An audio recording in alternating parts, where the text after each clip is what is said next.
Botei para gravar, gente, porque vocês sempre me pedem. Vamos lá. Na obra Cabeça de Touro, o material descartado torna-se objeto de arte por meio da reciclagem da matéria-prima original. B. Complexidade da combinação das formas abstratas. C. Perenidade dos elementos que constituem a escultura. D. Mudança da funcionalidade pela integração dos objetos. E. Fragmentação das imagens no uso de elementos diversificados. Né? Vamos lá. A gente tem a cabeça de touro. Mas isso aí é uma cabeça de touro? Né? Se vocês olharem bem, vocês vão reparar que não é exatamente uma cabeça de touro como a gente pensaria ela. Né? O que tem de diferente nessa imagem aí? O que vocês podem me falar que tem de diferente?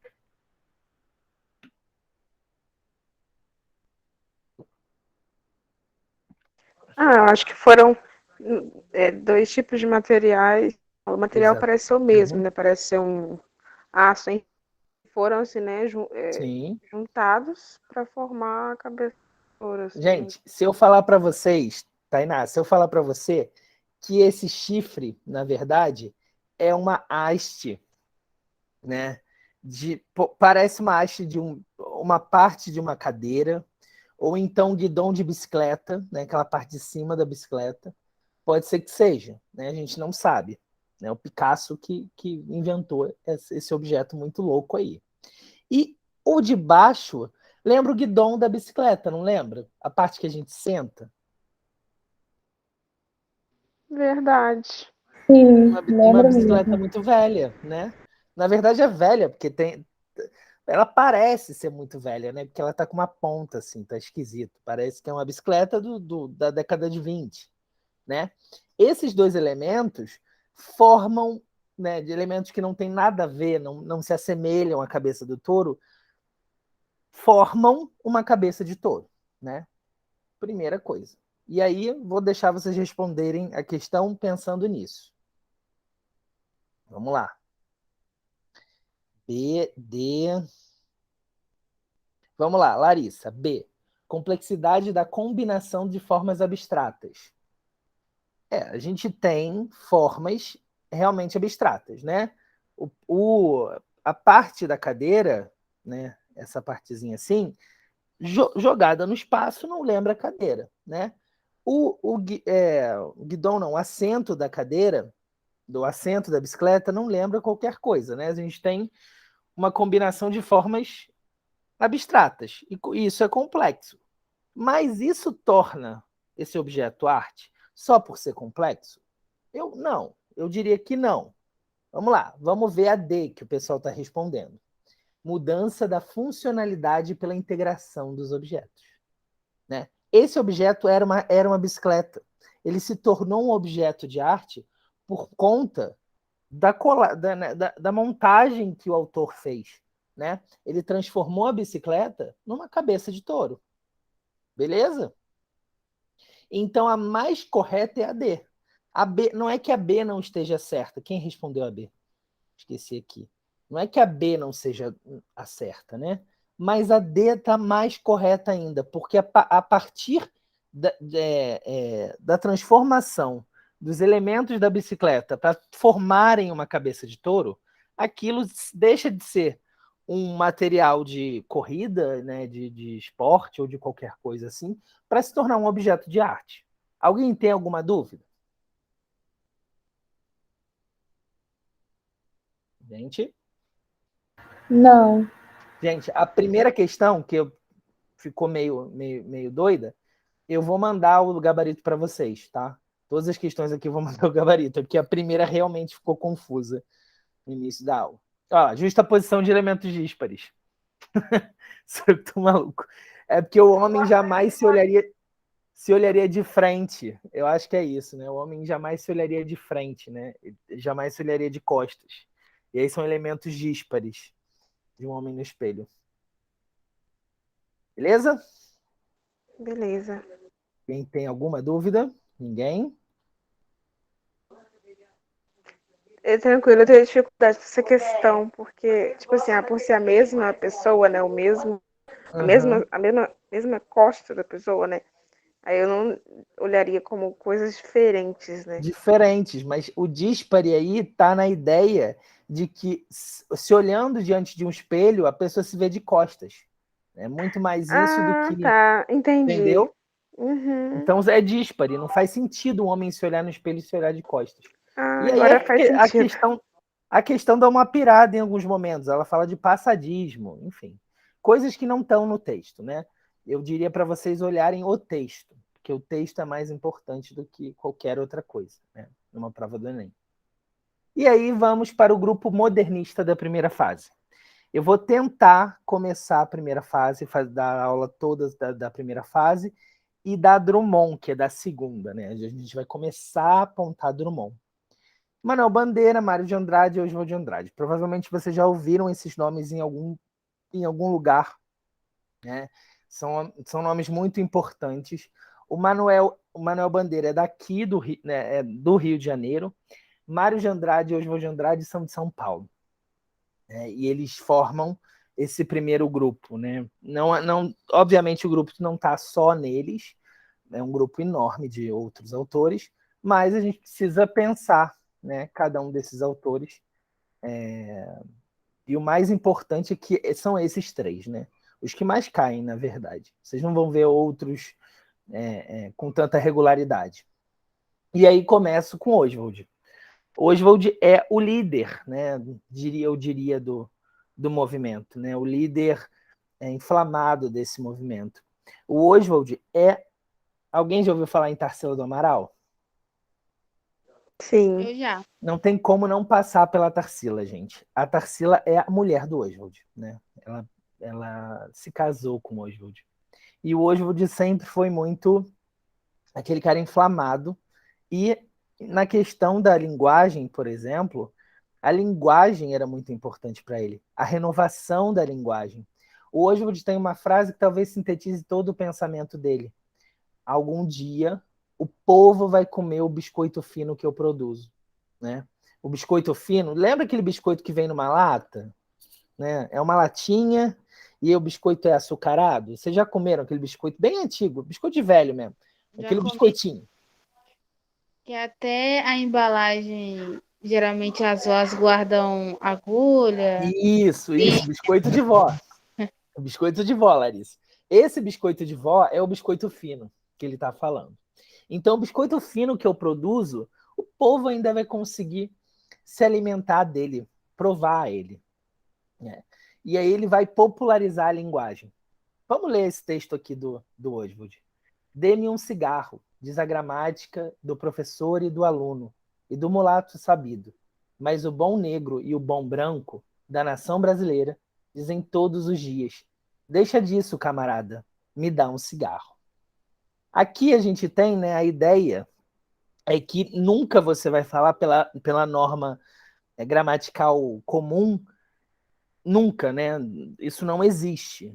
Você vai num livro de gramática pesada, isso não existe na língua, né? Você falar me dê. Esse me dê é uma variação da língua, né? A regra geral é que você fale dê-me, você pega o verbo e coloca no início. O verbo vai para o início. Você nunca vai usar o pronome oblíquo no início da frase. Estou falando grego, né? É a ideia lá da gramática. Mas lendo o texto, vocês podem pensar já mais ou menos essa ideia, né? O primeiro verso já fala de uma regra geral, que é a regra do pronome oblíquo depois do verbo, né? Só que o último verso vai falar da língua falada por todos os dias, né? Por todas as pessoas, pelo bom negro, pelo bom branco, pela nação brasileira. E essa língua diz: me dê um cigarro. Entendem isso? Essa diferença entre uma língua diferente, eloquente, né, fora do padrão popular, né, erudita, e uma língua popular? Gente? Sim, deu para entender. Né? E aí ele vai dividir em dois grupos. Um é o professor e o aluno, o outro é o bom negro, o bom branco da nação brasileira. Beleza? esse texto define muito o projeto do Oswald enquanto poeta, enquanto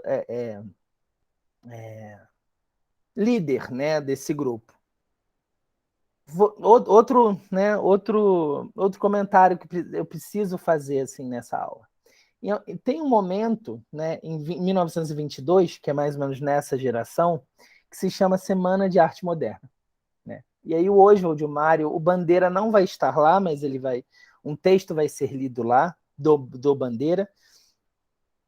Eles vão fazer imaginem só, né? A gente teve aula de parnasianismo, aquele verso metrificado, certinho, aquela linguagem difícil. Imagina esse tipo de texto sendo lido no Municipal, no Teatro Municipal de São Paulo, em 1922, para as elites. Né? Então, né, aquilo foi um escândalo, né? Causou muita polêmica na época. Essa popularização da linguagem, essa ideia de trazer humor para a poesia. Né? A poesia já não falava mais de uma questão amorosa, lírica ou de coisas inatingíveis. Né? A poesia tinha que ser entendida antes de qualquer maneira. Antes de qualquer coisa, você precisa entender a poesia. Vamos lá. Entenderam isso? Essa ideia da popularização da poesia? Sim, sim. Isso é o carro-chefe, né? A poesia precisa ser entendida e a linguagem precisa atingir o interlocutor. Isso é o básico do modernismo. Né? O modernismo, inclusive, vai dar algumas porradas no parnasianismo, vai rechaçar esse parnasianismo, esse simbolismo, essa linguagem empolada que não está no cotidiano. Né? Vamos lá. Erro de português. Quando o português chegou, debaixo de uma bruta chuva, vestiu o índio. Que pena. Fosse uma manhã de sol, o índio tinha despido o português. E aí? O que vocês me dizem?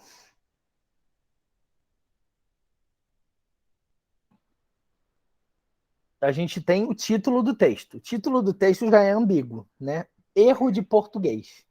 O que a gente pensaria normalmente por erro de português é um erro gramatical. Só que esse erro aqui não é um erro gramatical. Esse erro aqui é um erro de dominação, de colonização. Por quê? Porque o português chegou debaixo de uma bruta chuva. Se vocês procurarem lá na Carta do Caminha, está dito que eles chegaram no debaixo de uma bruta chuva. Né? Isso é muito engraçado no Oswald, porque ele traz esse calor da hora na carta. Mas, né, foi por causa dessa bruta chuva que o português vestiu o índio. Se tivesse sol, seria o contrário. Era o índio que tinha despido.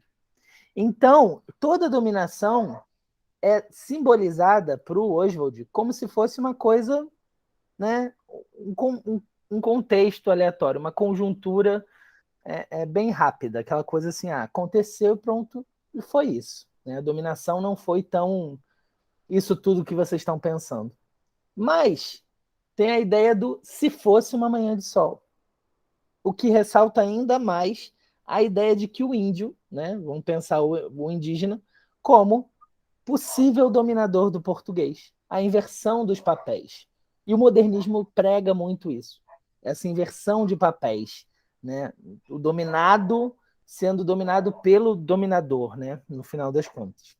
Beleza, até aqui, alguém tem alguma dúvida? Sim, beleza. E o fato do português ter vestido o índio ser, né, um dia de chuva, e o índio, se fosse ao contrário, um dia de sol, acho que traz a ideia também, assim, de chuva ser uma coisa mais sombria, mais ruim, Sim. mais, né? E dia de sol, E o algo, sol, né, a mais... ideia do país tropical, né? Que a gente tem, né? Eu vou fazer uma sugestão aqui, depois ouçam, como é que é? Forçar o Verão, da Cel. É uma cantora contemporânea. Forçar o Verão é maravilhoso. É uma música que fala mais ou menos disso, né? Dessa ideia de país tropical que a gente tem. Né? Mas a ideia aqui tá bem expressa, né? Se fosse uma manhã de sol, o índio tinha despido o português. Vamos lá, vício de fala. Para dizerem milho, dizem melhor. Para dizer melhor, dizem melhor. Para pior, pior. Para telha, dizem teia. Para telhado, dizem teiado. E vão fazendo telhados. Né? Não vou me prender no texto, porque o texto é claro. Né? É a ideia do vício da fala. E esse vício da fala vem de uma ideia, né, de um falar muito popular, entranhado no povo. E esse povo, no texto do Oswald, é o povo que faz telhado. Né? E ressaltando aqui que fazer telhado é a ideia do proletariado, né? A ideia de quem está trabalhando, das classes mais baixas, vamos dizer assim.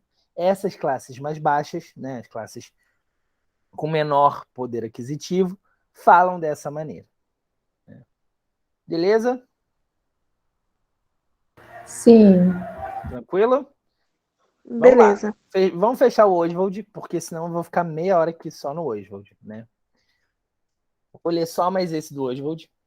A ideia do Oswald é essa, né? A popularização da linguagem, cada vez mais espantar, né, esse parnasiano e esse simbolista que querem colocar a linguagem como algo sublime, né, fora da realidade, e falar com o povo. Né? O interlocutor precisa entender a mensagem. Vamos lá. Eram 3 ou 4 moças, as moças da Gare. Gare aqui é a estação de trem. Eram 3 ou 4 moças, bem moças e bem gentis, com cabelos muito pretos pelas espáduas e suas vergonhas tão altas e tão saradinhas, que de nós, as muito bem olharmos, não tínhamos nenhuma vergonha. Ele está pegando exatamente aqui, o Oswald, um trecho da carta do Pero Vaz Caminha, que é o seguinte: suas vergonhas tão altas, tão cerradinhas e tão limpas das cabeleiras, que de as muito bem olharmos, não tínhamos nenhuma vergonha. Só que ele transporta isso para outra ideia. Né? Se no primeiro a gente tem as meninas da Gare, da estação, no segundo a gente está falando, né, naturalmente, das indígenas, né? Da mulher indígena. E aí, o que são essas meninas da Gare? As meninas da estação de trem.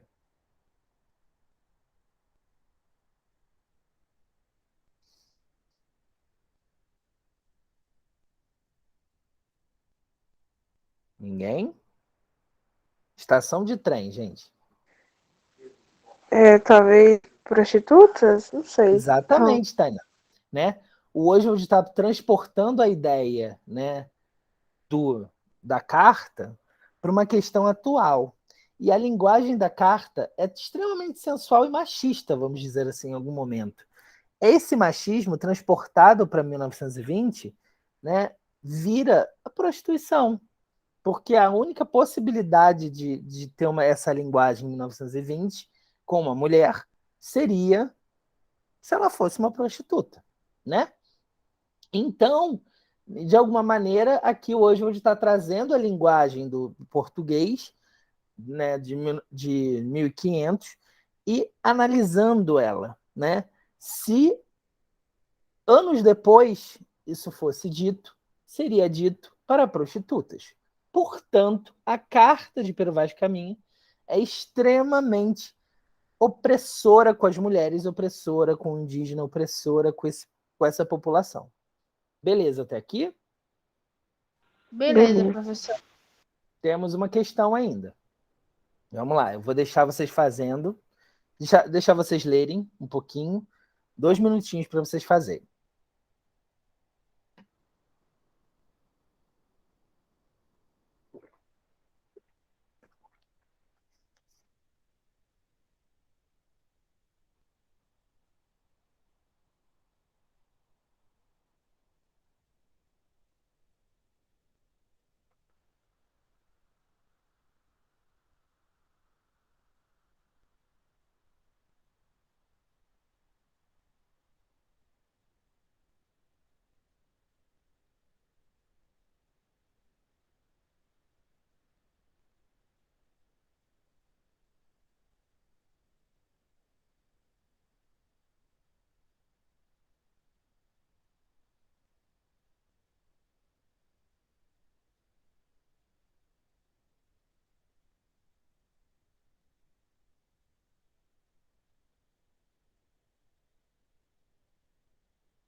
E aí, gente? Alguém? D. D. O discurso de Pervaz Caminha, recontextualizado nos versos de Oswald, explicita um tom de crítica e descontentamento diante do tratamento que os portugueses davam às indígenas. Foi Tainá que falou, não foi? Isso, mas eu não tenho certeza, não. Tainá, olha só. Eu falei que o discurso do Oswald fala sobre, acaba tendo um repertório de crítica, né, ao discurso do Pervaz Caminha. Mas a gente não pode dizer que é exatamente um tom de crítica e descontentamento diante do tratamento dos portugueses, né? Não é exatamente isso. É justamente essa ideia da semelhança entre as duas coisas.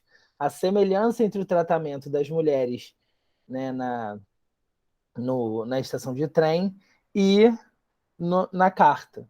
É muito mais isso do que uma crítica expressa, vamos dizer assim, né? O Oswald não faria uma crítica tão ferrenha assim, né? Até porque ele é um homem de 1920, né? A gente tem que contar com isso. E ele é um homem machista, tem toda a questão, né, da época dele, né? Então ela está certa, é a é. Ele ressignificou o discurso, né? E ele descreve essa ingenuidade retratada na nudez das índias, só que de outra maneira, né? De uma maneira expondo essas meninas à prostituição. Beleza, até aqui? Beleza. Vamos lá. Posso passar?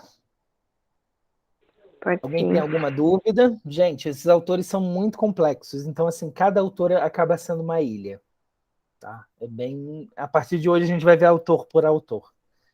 Não tem como fugir disso. Não dá para fugir muito de falar de autor por autor agora, né? A gente não vai falar de um estilo só. Vamos lá, Mário de Andrade. Mário de Andrade era amigo de Oswald Pessoal. E Mário de Andrade era um grande estudioso da música, do folclore, da cultura brasileira. Ele tem livros sobre culinária, ele tem livros sobre o dialeto indígena, ele tem livros sobre a música, né? Ele era sabidamente um autor homossexual também, isso é muito importante saber, né? Pode ser que caia no Enem algum vestibular desses aí essa questão, né? E no primeiro momento, a obra de estreia dele se chama Pauliceia Desvairada. Eu diria que o tom que o Mário dá pro livro é essa ideia do desvario da cidade. A cidade não é uma só, a cidade são várias cidades, né? A gente tem em São Paulo o japonês, o italiano, o libanês, né? São Paulo até hoje é um núcleo de multiculturalismo, né? Por ser uma cidade, uma grande metrópole, né? Ela atrai muitas pessoas. E aí o Mário traz muito disso para a poesia dele, né? E além disso, ele vai falar de uma questão dessa elite, né? Essa elite privilegiada, né? Assim como hoje o Wood faz, né? Essa elite privilegiada precisa ver o povo. E aí o Mário tem um texto que se chama Ode ao Burguês, que talvez seja o texto mais significativo em relação a a esse deboche com as classes mais altas, né? Eu insulto o burguês níquel, o burguês burguês, a digestão bem feita de São Paulo, o homem curva, o homem nádegas, o homem que, sendo francês, brasileiro, italiano, é sempre um cauteloso pouco a pouco. Vamos lá, ele está falando do burguês, né? Essa ideia do homem que acumula dinheiro, que desde o século XVII está ali tentando investir na lógica capitalista. A gente não está dizendo que o Mário está criticando só o capitalismo, até porque ele está dentro desse capitalismo. Mas ele vai falar, ele vai brincar com esse burguês, né? Ele quer insultar o burguês níquel, o burguês burguês, a digestão bem feita de São Paulo. Ou seja, você achar que você entende uma cidade extremamente multicultural é um delírio, né? O homem curva, o homem que anda curvado, aquele homem que anda sempre muito oprimido por esse sistema capitalista. O homem nádegas, vocês imaginem que nádegas é o lugar que a gente senta para trabalhar. A gente senta nas nossas nádegas. Então, burguês nádega. E também tem a ideia da escatologia também, da coisa ruim, né? O homem nádega, o homem bunda, vamos dizer assim. O homem que sendo, e aí esse multiculturalismo, francês, brasileiro, italiano, é sempre um cauteloso pouco a pouco. Ou seja, quem tem bunda, não vou falar aqui, né, tem medo. Então esse burguês tem medo, ele é cauteloso. Beleza até aqui, gente? Esse texto é meio esquisito mesmo, mas é engraçado. É difícil a interpretação dele. Não, porque vocês têm que pegar essa ideia do multiculturalismo, né? Dessa Pauliceia cheia de outras... Pauliceia de São Paulo, né? Essa cidade multicultural. O Mário vai trazer muito disso. E olhem a capa do livro, gente. É uma roupa cheia de né? Losangos de cores diferentes. É o Arlequim. Vocês sabem que é o Arlequim? Não. É um palhaço que nessa época as pessoas ainda iam para a rua com essa roupa. É uma roupa com essa estampa aí que as pessoas iam para a rua vestidas de palhaço, pular carnaval. Né? É a ideia da roupa sendo várias, né? Ter várias cores nessa roupa, e essas cores passam essa ideia de não ser um, né? São vários. E aí Mário de Andrade vai sintetizar São Paulo dessa maneira. Né? Vamos lá. É só o iniciozinho, tá? Não vou ler o texto inteiro, porque a gente está com o tempo corrido. Na próxima aula, talvez a gente comece bandeira. Né? Eu não consegui dar tudo, porque a gente acabou focando mais nas vanguardas. Mas vamos lá. Mário de Andrade. De novo, a ideia da multidão, né? Do homem, um homem que não é um só, ele é vários. Eu sou 300, sou 350. As sensações renascem de si mesmas sem repouso. Ó espelhos, ó Pirineus, ó Caiçaras, se um Deus morrer, irei no Piauí buscar outro. Meio louco esse início do texto, né? Não tem muita coesão entre ele. Né? Eu vou no Piauí. Por que ele vai no Piauí? Ele vai longe no Piauí. E aí o Mário aqui está juntando duas coisas que não fazem muito sentido. Pirineus e Caiçaras. Caiçara é a ideia do homem ribeirinho, né? O homem que pesca, o pescador, Caiçara. Pirineus é o monte lá na Europa. Ou seja, ele está juntando duas coisas que não têm muito a ver. Né? E essas duas coisas acabam dialogando. Pensem na ideia do italiano, do português, do outro texto, do francês, na mesma cidade. Né? Na ideia de São Paulo, ter muitas culturas misturadas, enfim. E essas culturas misturadas geram um pouco da poesia do Mário, porque o Mário vai trazer essas diferenças. Né? E aí ele vai falar que ele é 300. Né? Ele vai trazer isso para a poesia dele. Ele é mais do que um. Ele é 300 pessoas. Ele tem 300 pessoas dentro dele. 300 possibilidades. Até porque ele meio que traz, né, personifica, né, coloca essa ideia da cidade para dentro dele. Né? Beleza até aqui? Alguma dúvida no Mário, gente? O Mário é bem diferente do Oswald, né? Você já deu para perceber. Deu sim. Né? O Mário, né, o Oswald falando muito dessa questão da linguagem, do interlocutor, da ideia de, né, uma linguagem mais coloquial. Não que isso não tenha no Mário, mas o Mário vai falar muito mais de uma questão multicultural, como somos vários.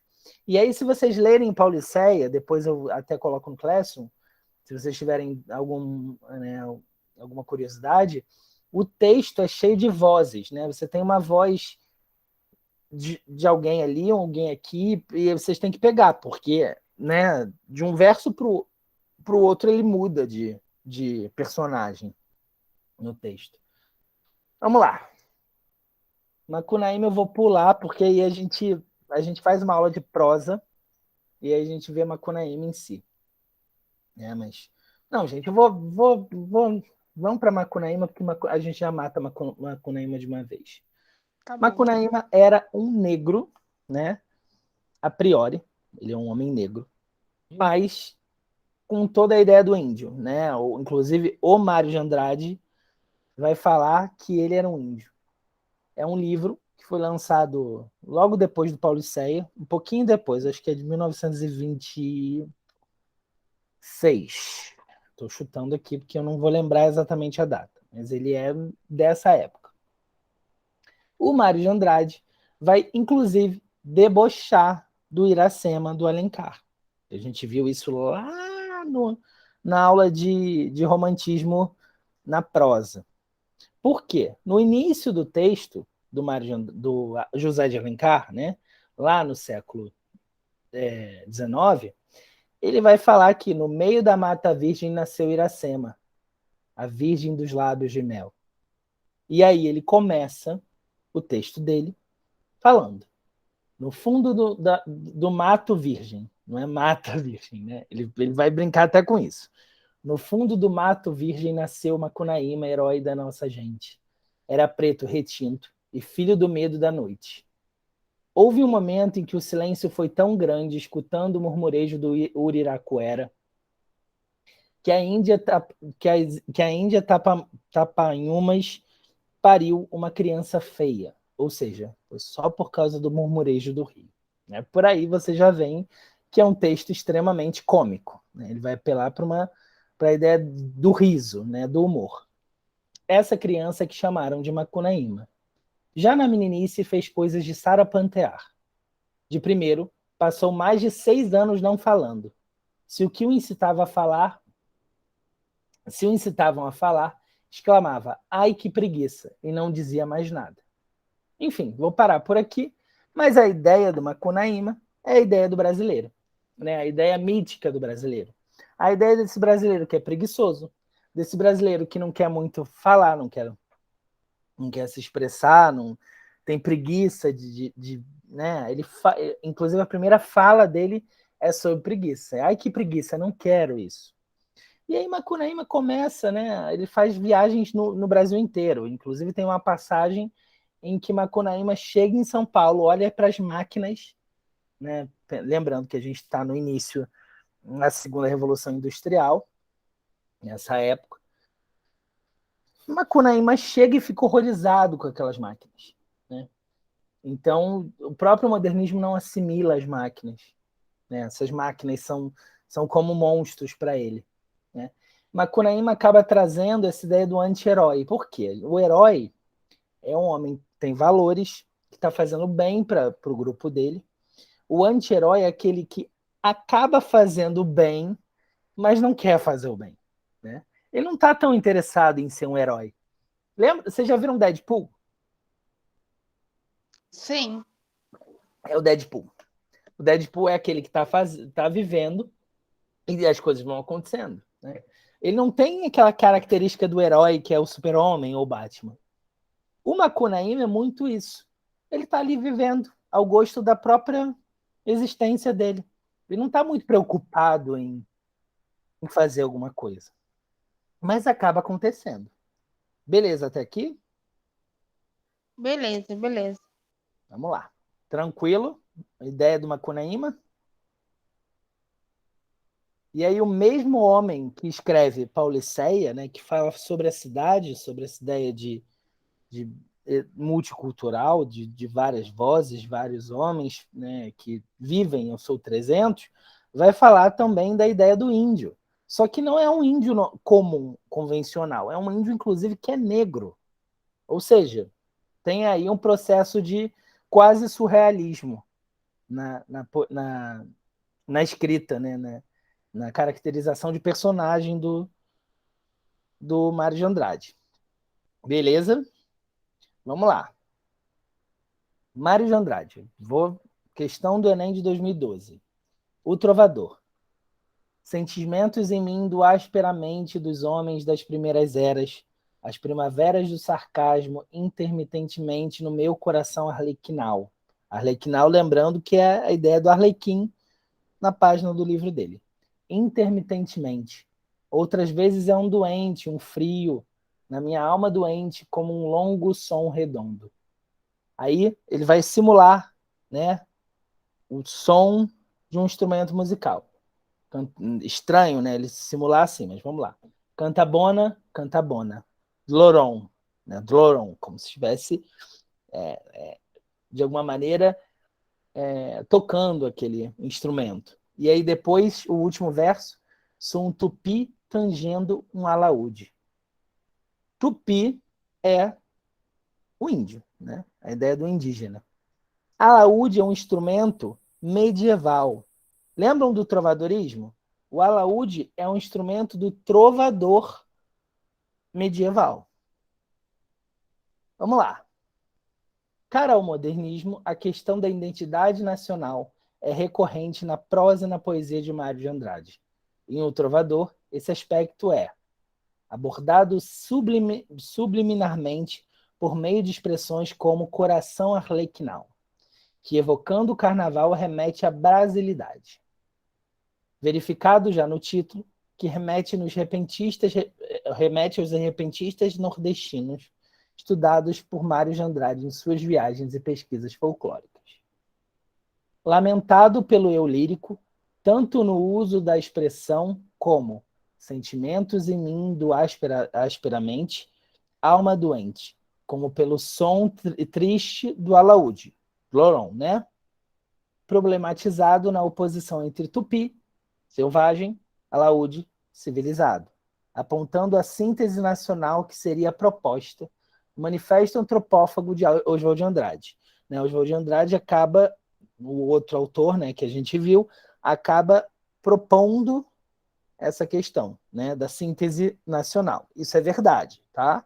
Só para vocês saberem. No manifesto, ele vai pregar essa síntese entre coisas completamente diferentes.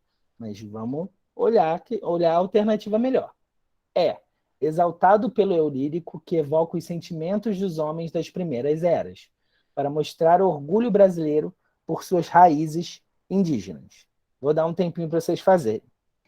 E aí? Olha só, a questão da identidade nacional é recorrente na prosa e na poesia. Ele está falando desse aspecto. Letra E. Letra E, vamos lá. Exaltado, eu falo gente. Vocês são aqui de Volta Redonda, eu falo vocês falam mas eu juro que eu sou é a E. Letra E, vou falar E igual vocês agora. Exaltado pelo eu lírico, que evoca os sentimentos dos homens das primeiras eras, para mostrar o orgulho brasileiro por suas raízes indígenas. Ele é exaltado. Ele vai falar de sentimentos das primeiras eras. E isso mostra o orgulho brasileiro. Mais alguém? Mais alguma Pra mim, suposição? parece a mais certa. Vamos lá. Por que não é a D?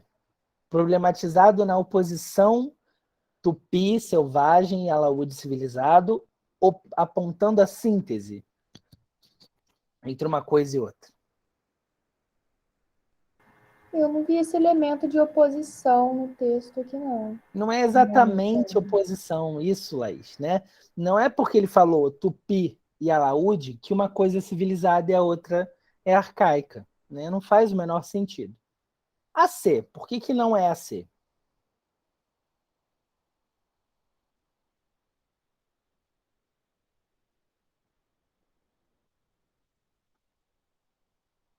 Porque não tem nenhum elemento de identidade nacional nisso. E não tem lamento. Né? O mais importante, Laís, é o lamento. Lamento pelo eu lírico. Ele não está lamentando. Gente, porque não é a B?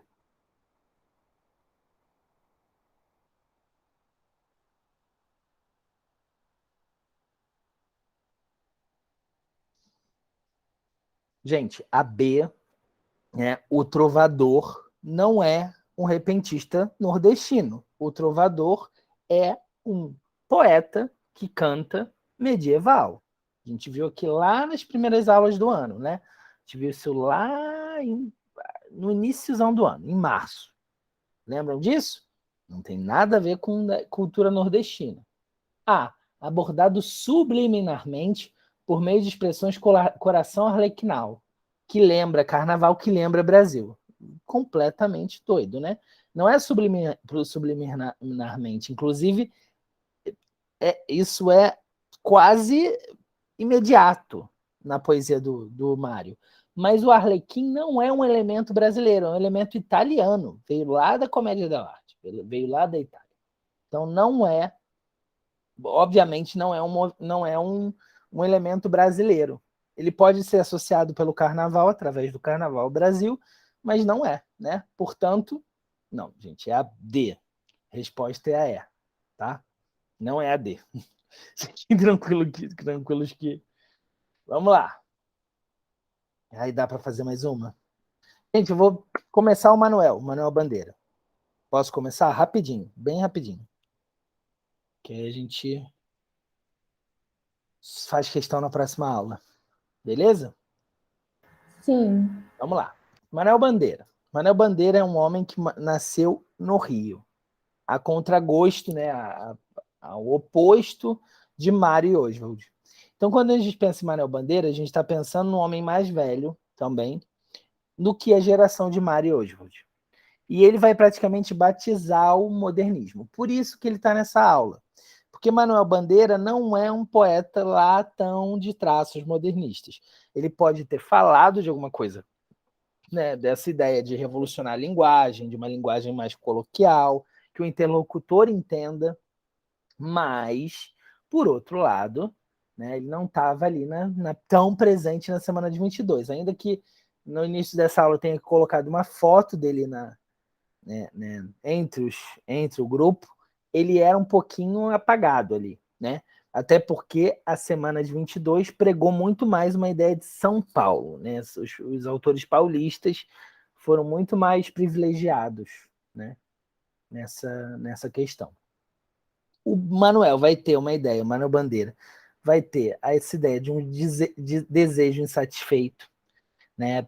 A vida inteira que não foi, as coisas não aconteceram, e aí ele vai se aproximar um pouquinho do romantismo, né? Nesse sentido. É um desejo que não é completado. Lembram do Álvares de Azevedo, lá na aula de romantismo, em que esse desejo não é, né? Esse desejo sexual não é bem resolvido. Esse desejo amoroso não é bem resolvido. Ele é insatisfeito. Beleza? Ele vai evocar sempre a infância dele. Né? Ele vai falar sempre lá do momento da infância. Outro traço romântico, né? No Manuel Bandeira. E até agora, ele não percebam que ele não é um poeta que tem traços tão fortes do modernismo. Né? Ele vai ter essa ideia da coloquialidade da linguagem e do humor. Beleza? Outra coisa, ele tem muita questão da tristeza da vida. Né? Ele vai falar muito da tristeza da vida dele. E algumas vezes com um sorriso melancólico. Ele vai sorrir para a própria tristeza dele. E um adendo no Manuel Bandeira. Manuel Bandeira foi tuberculoso. Né? Ele era um homem tuberculoso. Então, tudo isso mexe com ele na biografia dele. Né? Vamos lá, gente. Vou passar uns minutinhos só para a gente, rapidinho, começar a Bandeira. Ele vai ter esse teor melancólico, que é completamente fora do humor modernista. Vou ler só esse trecho e a gente para, na próxima aula a gente retoma. Esse foi o poema lido na semana de 22. Né? Ele foi lido por outro autor, Ronald de Carvalho, mas o texto é do Manuel Bandeira. Alguém pode ler para mim? Só para eu não ficar falando, só para a gente no final da aula ter uma voz diferente. Eu posso. Os sapos, Manuel Bandeira. O sapo tanoeiro, anasiano aguado, diz: meu cancioneiro é bem martelado. Vai por 50 anos que lhes dei a norma. Reduzir sem danos as formas à forma. Vamos lá. Obrigado, Tainá. Tainá que leu? Vamos lá. A gente vai ter essa ideia de um sapo tanoeiro que é parnasiano, é um parnasiano aguado. Ele não é um parnasiano, né? É um parnasiano qualquer. esse parnasianismo vai ser, inclusive, um dos movimentos que o modernismo vai em cima, justamente por reduzir a poesia à forma, né? Quando você faz um bolo, o bolo fica naquela forma fechadinha. A forma é outra coisa, a forma varia, né? Então, o parnasiano reduziu tudo a uma única forma, que é o soneto, que é a métrica. E uma das revoluções do modernismo é justamente o verso livre. Então, aqui nesse poema já tem muito para a gente discutir sobre o modernismo. É o primeiro poema lido na semana de 22. Tranquilo, gente? Alguma dúvida até aqui? Beleza. Próxima aula a gente retoma do Bandeira. E, gente, modernismo é um mundo. Vocês vão perceber que vai ficando pior, mas a gente vai conseguir chegar. Vou parar aqui a transmissão.